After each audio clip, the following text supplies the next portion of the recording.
사도신경으로 신앙 고백하시겠습니다. 나는 전능하신 아버지 하나님, 천지의 창조주를 믿습니다. 나는 그의 유일하신 아들, 우리 주 예수 그리스도를 믿습니다. 그는 성령으로 잉태되어 동정녀 마리아에게서 나시고 본디오 빌라도에게 고난을 받아 십자가에 못 박혀 죽으시고 장사된 지 사흘 만에 죽은 자 가운데에서 다시 살아나셨으며 하늘에 오르시어 전능하신 아버지 하나님 우편에 앉아 계시다가 거기로부터 살아있는 자와 죽은 자를 심판하러 오십니다. 나는 성령을 믿으며 거룩한 공교회와 성도의 교제와 죄를 용서받는 것과 몸의 부활과 영생을 믿습니다. 아멘. 찬송가 257장, 이전 찬송 189장입니다.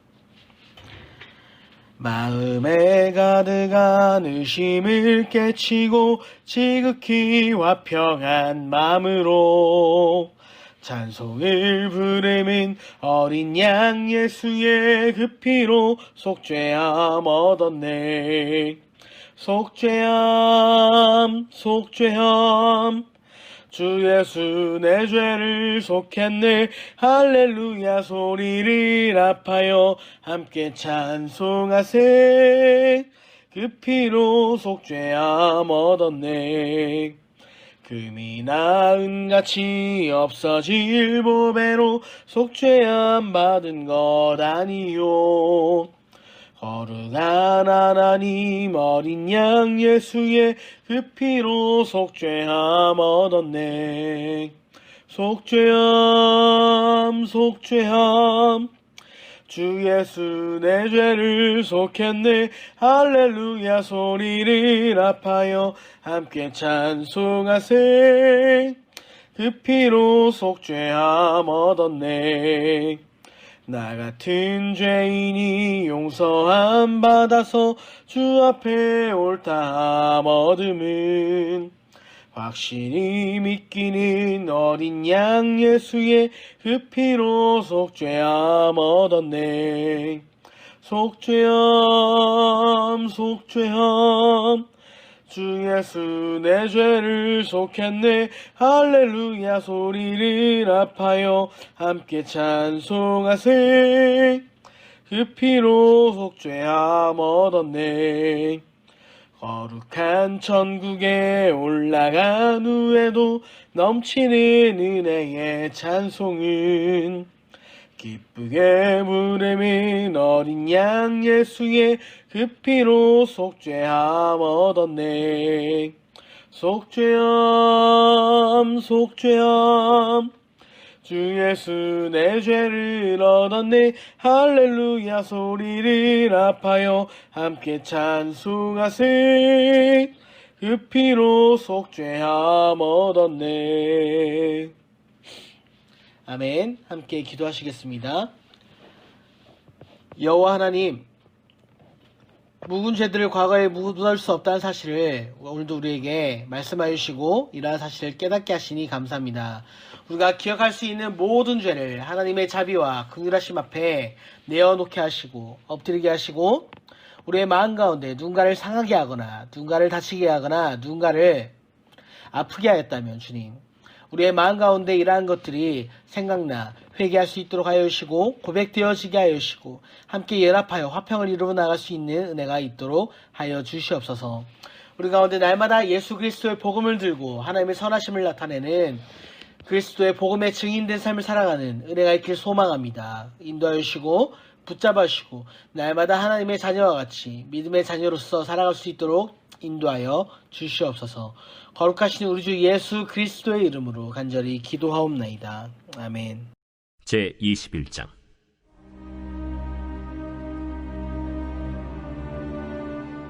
다윗의 시대에 해를 거듭하여 3년 기근이 있으므로 다윗이 여호와 앞에 간구하매 여호와께서 이르시되 이는 사울과 피를 흘린 그의 집으로 말미암음이니 그가 기브온 사람을 죽였음이니라. 기브온 사람은 이스라엘 족속이 아니요 그들은 아모리 사람 중에서 남은 자라. 이스라엘 족속들이 전에 그들에게 맹세하였거늘 사울이 이스라엘과 유다 족속을 위하여 열심히 있으므로 그들을 죽이고자 하였더라. 이에 왕이 기브온 사람을 불러 그들에게 물으니라. 다윗이 그들에게 묻되 내가 너희를 위하여 어떻게 하랴? 내가 어떻게 속죄하여야 너희가 여호와의 기업을 위하여 복을 빌겠느냐? 기브온 사람이 그에게 대답하되 사울과 그의 집과 우리 사이의 문제는 은금에 있지 아니하오며 이스라엘 가운데에서 사람을 죽이는 문제도 우리에게 있지 아니하니이다. 너희가 말하는 대로 시행하리라. 우리를 학살하였고 또 우리를 멸하여 이스라엘 영토 내에 머물지 못하게 하려고 모해한 사람의 자손 7사람을 우리에게 내주소서.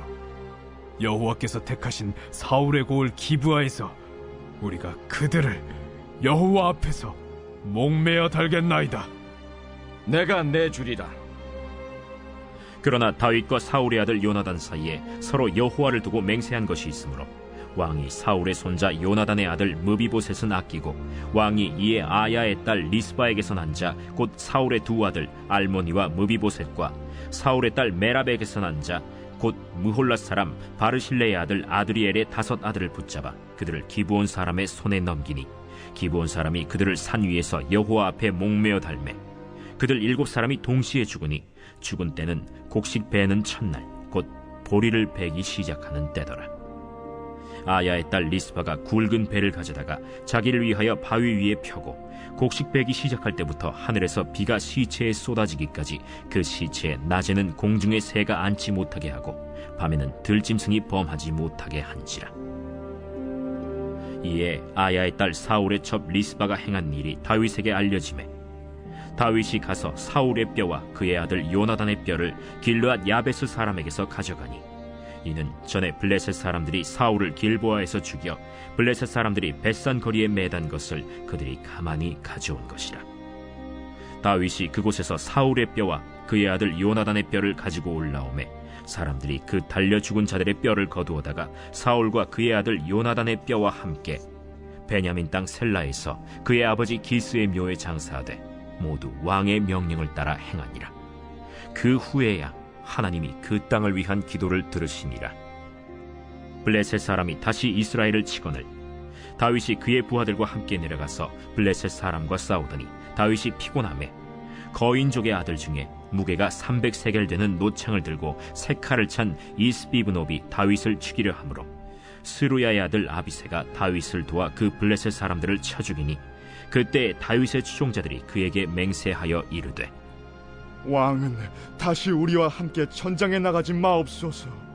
이스라엘의 등불이 꺼지지 말게 하옵소서. 그 후에 다시 블레셋 사람과 곱에서 전쟁할 때에 후사 사람 시프게는 거인족의 아들 중에 삽을 쳐 죽였고 또다시 블레셋 사람과 곱에서 전쟁할 때에 베들레헴 사람 야레오르김의 아들 엘하나는 가드 골리앗의 아우 라흐미를 죽였는데 그자의 창자로는 배틀채 같았더라. 또 가드에서 전쟁할 때 그곳에 키가 큰 자 하나는 손가락과 발가락이 각기 6개씩 모두 24개가 있는데 그도 거인족의 소생이라. 그가 이스라엘 사람을 능욕함으로 다윗의 형 삼마의 아들 요나단이 그를 죽이니라. 이 4사람 가드의 거인족의 소생이 다윗의 손과 그의 부하들의 손에 다 넘어졌더라 하였더라.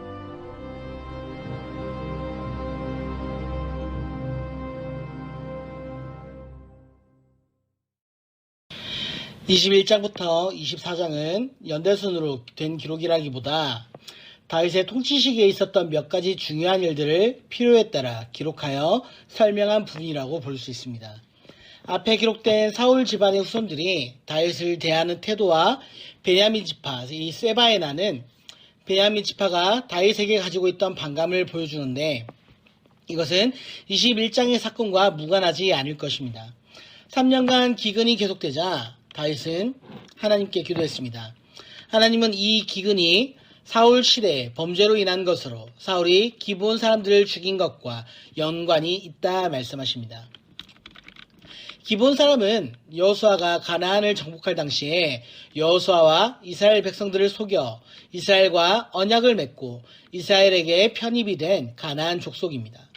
비록 거짓으로 인한 언약이었지만 여호수아는 그 언약을 지켜 그들을 이스라엘 가운데 남겨두었는데 사울은 이스라엘 민족을 위해 열심히 지나쳐서 조상들이 한 언약을 어기고 기브온 사람들을 학살하고 또 전멸시키려 하였습니다. 하나님께서는 이 일 때문에 3년간 다윗 시대에 기근을 내리셨습니다. 기근으로 인하여 다윗이 하나님께 기도할 때 하나님은 그 이유를 이와 같이 다윗에게 알게 하셨습니다. 자, 그렇다면 왜 사울의 문제를 사울의 시대에 알리지 않으시고 다윗의 시대에 기근을 보내서 이것을 깨닫게 하신 걸까요? 그 이유를 유추해보자면 사울에게 이러한 문제에 대해 알게 하셨다 하더라도 그는 자기가 저지른 이 문제를 풀 수 있는 능력도 없고 마음도 없었기 때문입니다.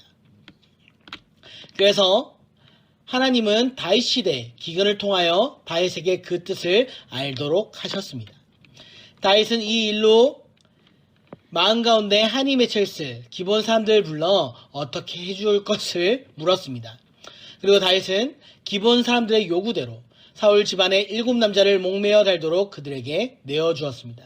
신명기 24장 16절의 말씀을 먼저 보도록 하겠습니다. 아버지는 그 자식들로 말미암아 죽임을 당하지 않을 것이요 자식들은 그 아버지로 말미암아 죽임을 당하지 않을 것이니 각 사람은 자기 죄로 말미암아 죽임을 당할 것이니라. 아멘. 자, 이 말씀대로라면 아버지가 자식의 죄 때문에 혹은 자식이 아버지의 죄 때문에 죽는 것을 하나님은 절대 허락하지 않으시는 분이십니다. 그런데 왜 다윗이 이러한 행동을 어떻게 이해해야 되는 걸까요? 찰스 시몬이라는 신학자는 자식들이 아버지의 악한 음모 가운데 공범으로서 가담하였기 때문에 그들이 처벌을 받는 것이 당연하다라고 설명을 하기도 하였습니다. 1절 말씀을 다시 한번 보시면 1절 말씀 중에 사울과 피를 흘린 그의 집으로 말미암음이니 라고 말씀하는데 이것은 사울만이 아니라 사울의 집안인 베냐민 지파가 이 일 가운데 앞장섰다라는 것을 보여주는 대목입니다. 즉 다윗은 무작위로 사울의 집안 가운데에서 7명을 제비 뽑아 내어준 것이 아니라 이 일을 면밀히 조사하여 그 일에 가장 책임이 큰 자들을 기본 사람들에게 내어주었다라는 것이죠. 본문은 하나님께서 지나간 죄도 반드시 다루신다라는 엄연한 사실을 증명합니다. 사울 집안의 죽은 두 아들의 어머니인 리스바가 목매 달려 죽은 방치된 자식들의 시신을 짐승들로부터 지키기 위해 그곳을 떠나지 않고 지키고 있다는 소식을 들은 다윗은 사울과 요나단의 뼈를 길란 야베스에서 가져와 목매 달려 죽은 시신들과 함께 정중히 장사를 지내 주었습니다. 그리고 14절 하반절의 말씀을 보시면 그 후에야 하나님이 그 땅들을 위한 기도를 들으시니라 말씀합니다.